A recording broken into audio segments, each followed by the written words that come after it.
Today, I welcome you as we speak about something that I overhear a lot, and recently on social media and Twitter, I heard somebody tweeting about their body had failed them and how our bodies fail us. I was startled. Does our body fail us? No.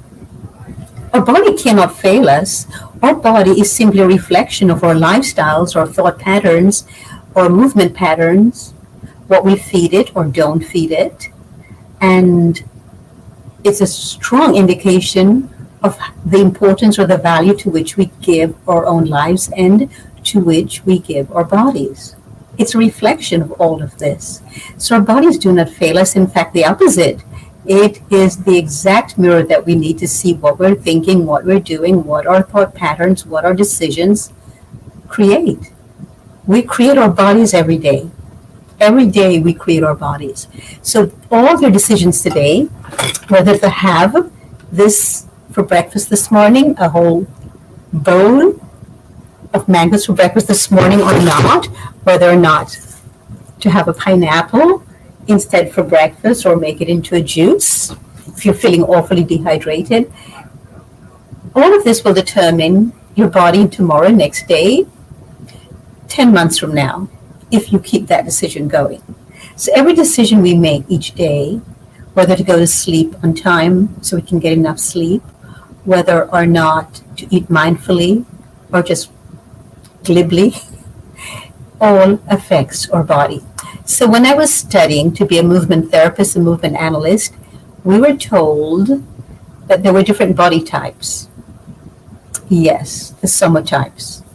And this is what we were taught, that all of these body types exist and they were all at the mercy of these body types. So we could be an ectomorph, an endomorph, or a mesomorph. And whatever which we decide we were, well, that was it. That would be out of our control. And we were pretty much stuck for life. And then I hear a lot of women complaining about their bodies as well. And I hear women calling themselves all sorts of things. For example, I hear women talk about being pear-shaped or shaped like an apple or like an hourglass. Very interesting. Who decides all of this? Well, we have given our powers away to mainstream media and to people who have some fantasy in their heads that our bodies do not reflect our lifestyle, our lives, our thought systems and processes. You know, we're magical beings. Really magical beings. And everything we do creates something else in our lives. Everything we think, say, and do is a creative process, whether we realize it or not. But if you reflect on it, where you are now in your life, you had to have brought yourself here. You had thoughts and decisions that you made that brought you to where you are now. So yes, you've created it. Same thing with our bodies. We can recreate anything that's in our bodies. We can undo any harm we have caused or anything that we don't like. We can simply decide not to believe in any of this anymore and simply go for the most highest vision of ourselves and create that vision of ourselves. So, yes, we have two arms, most of us. Some people were born without an arm or lost it, or both of them. We have two legs, most of us, not all of us. So we work with what we have. But that doesn't mean that we're disabled and that we cannot still have a highest vision of ourselves. So if somebody says to me, but I have limitations, where do they exist in your mind? I have seen people without arms and legs. I've seen lots of videos of them doing the most incredible things and stunts because their vision of themselves went beyond what we see as physical limitations. No, our body does not fail us, we fail our bodies. How have you failed your body today? What thoughts and what titles and what labels have you put onto your body which has caused or created or invested in these limitations? You invest in limitations every time you think your body is a certain way. But what if you live in a very magical universe and your body is an encapsulation of that magical universe? Then there's nothing you cannot do.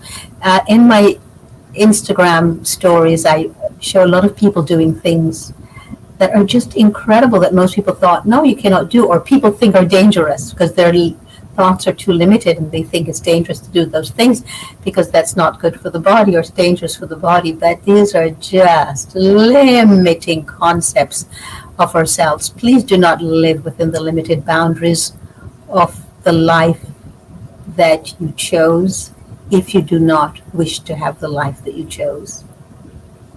You need to expand fully into different vision, a different version, and a different concept of what your body is, does, and says. It is the most amazing creator based on our thoughts. We use our thoughts to create whatever it is we want. So I'm inviting you today, if this was helpful to you, to click the subscribe and notification button and give us a thumbs up. And I'm inviting you today to think about what it is that you have said to yourself that has limited your own vision of your body. Because the body never fails us. We fail it by our thoughts, belief systems, and the actions we take. So embrace your body today. Thank it. It's a magical encapsulation of a very generous and loving universe. Treat it as such. Treat it with the dignity, the respect, and the honor that it deserves. And you will see that it reflects that. Look forward to having more of these elegantly raw tete-a-tetes with you.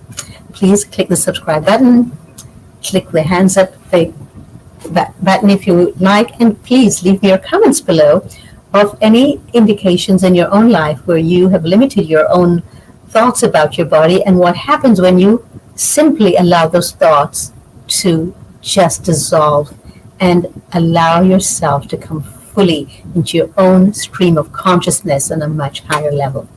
There is magic in our lives and there's magic to be made. Welcome to the magical body that you yourself now encapsulate.